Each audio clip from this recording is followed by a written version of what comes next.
Boa noite.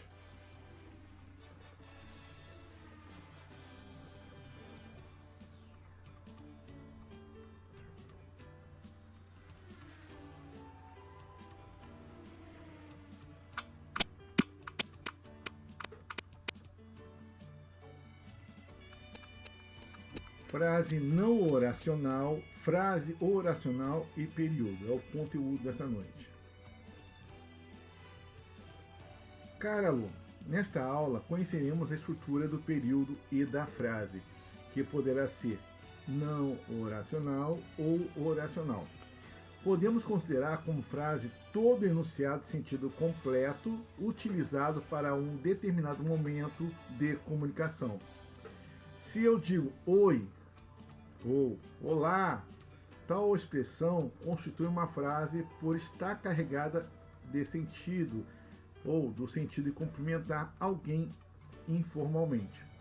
A frase não oracional é aquela que não possui verbo, como é o caso do exemplo dado acima. Pode ser constituído de somente uma ou mais palavras. Exemplo: fogo, que belo trabalho. Silêncio.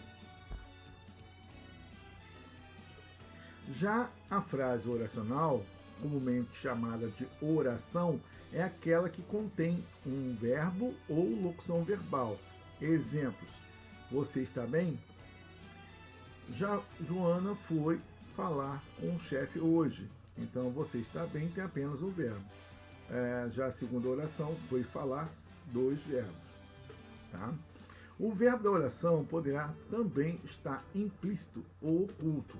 Neste caso, se for possível identificar qual verbo estaria na frase, esta constitui também uma frase oracional, ou seja, uma oração. Veja, no mar, tanta tormenta e tanto dano. Nesse exemplo, temos o verbo haver oculto. No mar, há tanta tormenta. Quando tal situação ocorre, é como utilizarmos a vírgula para marcar a posição deste verbo. Temos a locução verbal, quando observamos a presença de dois verbos juntos, porém representando apenas um sentido. Exemplo: vou viajar amanhã. Vou viajar é o mesmo que viajarei. As frases podem ainda ser classificadas em declarativas, expressam uma declaração, tudo ficou claro para mim. Interrogativas, expressam uma pergunta, ficou tudo claro para você? Exclamativas, expressam surpresa, sentimento, não acredito nisso. Imperativas, expressam uma ordem, coloque o livro aqui. Optativas, expressam um desejo, tomara que ele consiga chegar primeiro. O período. Até agora você estudou os tipos de frase, que são basicamente dois: oracional com verbo e não oracional sem verbo. Este assunto é comumente tratado no estudo de gramática, quando aprendemos sobre a estrutura da oração. Para aprofundar nosso estudo, vamos recordar o conceito de período. Período é um enunciado de sentido completo, constituído por uma ou mais orações. Na escrita, o início e o fim do período são marcados por uma pontuação específica: ponto final, exclamação, interrogação e reticências. Os períodos classificam-se basicamente em simples ou compostos. O período simples, chamado também de oração absoluta, é aquele que apresenta apenas uma oração, ou seja, um verbo. Veja: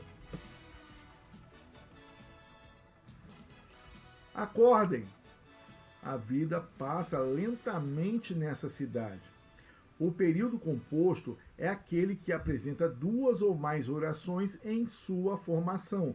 Veja: acordem logo, porque o café já está na mesa. Acordem está dois verbos, portanto eu tenho o quê? Duas orações.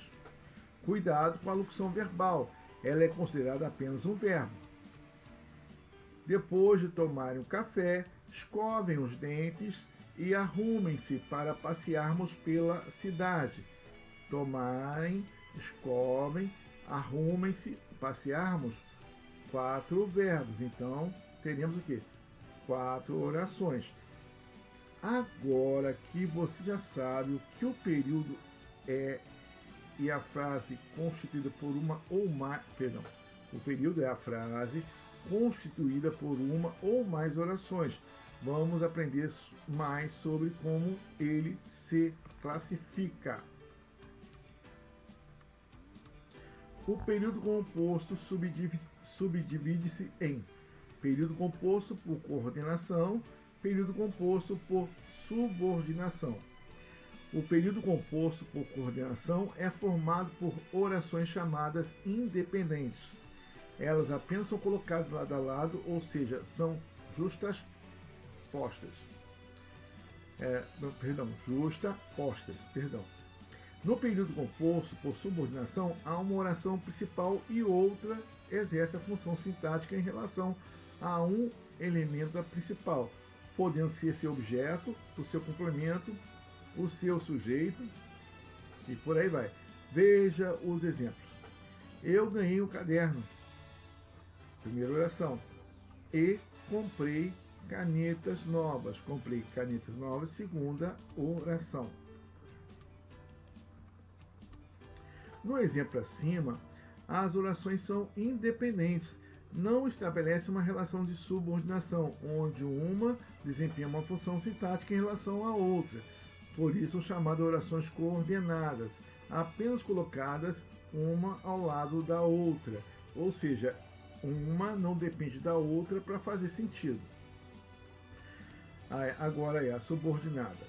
Eu sabia, oração principal, que iria ganhar um caderno novo, oração subordinada, com função de objeto direto do verbo saber da primeira oração. Se eu colocar eu sabia o quê? Então ela depende da oração subordinada para ter sentido completo, né? Então por isso que aí há uma dependência sintática. Elas não são independentes como as orações coordenadas. Nesse exemplo, a segunda oração desempenha uma função sintática em relação ao verbo sabia da primeira oração. Funciona como complemento, ou seja, o objeto direto do verbo saber. Por essa razão, há uma relação de subordinação entre as orações. Por isso, são chamadas de orações subordinadas. Bom, paramos por aqui.